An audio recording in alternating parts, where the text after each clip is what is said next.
नौकरी देने की बात तेजस्वी यादव का है। निश्चित तौर पे तेजस्वी प्रसाद यादव जी 2020 में भी उन्होंने बिहार के जनता से वादा किए थे कि हम सरकार में आएंगे और हम 10 लाख नौकरी देंगे।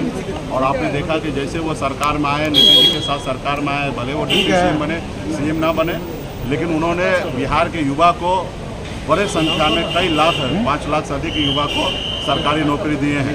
अगर उन्होंने कुछ विजन बनाया है, प्लान बनाया है, तो निश्चित तौर पर वो पूरा करेंगे। और हमारी पार्टी को भी समर्थन तेजस्वी जी का साथ है कि जो भी घोषणा है उस पर निश्चित तौर पर मेरी समर्थन है, क्योंकि हम लोग इंडिया गठबंधन में हैं और निश्चित तौर पे इंडिया गठबंधन का सरकार बनेगा तो जो हमारी जो एजेंडा है उस पर हमारे गठबंधन के साथ ही काम करेंगे। आरजेडी का अगर कोई एजेंडा है तो उस पर हमारे गठबंधन के साथ ही काम करेंगे। कांग्रेस पार्टी तो नेशनल पार्टी है ही, वो एक बड़े रोड मैप के साथ चल ही रहे, तो निश्चित तौर पे एक दूसरे को सहयोग देश बहुत बड़ा है, देश के लिए इतना नौकरी छोटा है। क्योंकि आपको मैं बता दूं कि पिछले 10 सालों में 35 लाख से अधिक हमारे जो कर्मचारी थे वो रिटायर्ड हुए और बड़े संख्या में जगह खाली है। और जब रिटायर हुए तो ऑटोमेटिक उतना उनको नौकरी सरकार को देना चाहिए, लेकिन नहीं दिए। सिर्फ अभी तक जो हमें जानकारी है 9 लाख के अंदर में सरकार ने नौकरी दिया है, तो एक बड़ा वैकेंसी जगह ही खाली है, तो जगह भी खाली किया जाएगा। उसके अलावा जितने भी हमारे जो मोदी जी खास करके प्राइवेट किया गया है, वो प्राइवेट संस्था को सरकारी में कन्वर्ट करना होगा, चाहे एयरपोर्ट हो या रेलवे स्टेशन हो। और जैसे वो करेंगे तो इससे उसमें से नौकरी निकलेगा और तो मुझे लगता है करोड़ नौकरी निश्चित तौर पे दिया जाएगा।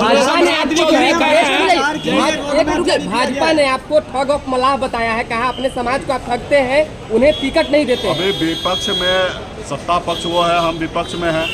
भाजपा से यही उम्मीद कर सकते हैं कि एक मल्लाह का बेटा को वो दिन रात गाली दे। और मुझे कोई आश्चर्य नहीं हो रहा कि वो हमें गाली दे रहा है। ये बिहार के जनता, हमारे लोगों को पता है कि कौन हमारे साथ ठगा है, हमारे समाज के साथ ठगा है। कई बार उन्होंने घोषणा किया निषाद आरक्षण देंगे, लेकिन आरक्षण नहीं दिया। ये बात हमारे समाज को पता है कि कौन किसको ठग रहा है। फिलहाल ये बात नहीं है रहा कि वो गाली दे। हम लोग एजेंडा लेके चल रहे हैं कि हम बिहार के लोगों के लिए, हक अधिकार के लिए लड़ाई लड़ेंगे और सारा चीज़ें। वहाँ टिकट की बात है तो टिकट चुनाव जीतने के लिए दिया जाएगा। जो समीकरण बनेगा, जहाँ पे बनेगा, वहाँ पे जो योग्य होगा उनको चुनाव लड़ाया जाएगा। सिर्फ फॉर्मेलिटी के लिए हम लोग चुनाव नहीं लड़ रहे, हमें हर हाल में हर सीट को चुनाव जीतना है और जहाँ पे जो सुटेबल कैंडिडेट होगा उनको चुनाव लड़ाना। विजय चौधरी हैं सर, वो कह रहे हैं कि तेजस्वी यादव 1 करोड़ नौकरी देने की बात कर रहे हैं, 20 करोड़ क्यों नहीं बोले? उसके लिए उनको धन्यवाद। उनको पता है कि 1 करोड़ ही दे सकते हैं, इसलिए 1 करोड़ बोले हैं। आप में तो वो भी क्षमता नहीं है, आप में वो क्षमता नहीं है। आपका भी लगता है कि देश का, तो अभी आप सत्ता में थे, आप बताइए कि आपने कितना नौकरी दिया राज्य में या केंद्र में। रहा कि अगर हम विजन बना रहे हैं तो हम उसके ऊपर काम करेंगे। आप तो बताइए कि आप तो आपने बोला था 20 करोड़ नौकरी देंगे 10 साल में, आपने नहीं दिया।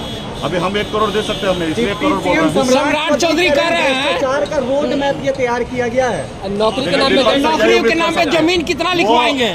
विपक्ष से यही उम्मीद किया जा सकता है, सत्ता पक्ष से वो विपक्ष को साथ दे और आईना की तरह देखे और जो काम उन्होंने नहीं किया वो काम करे। ठीक।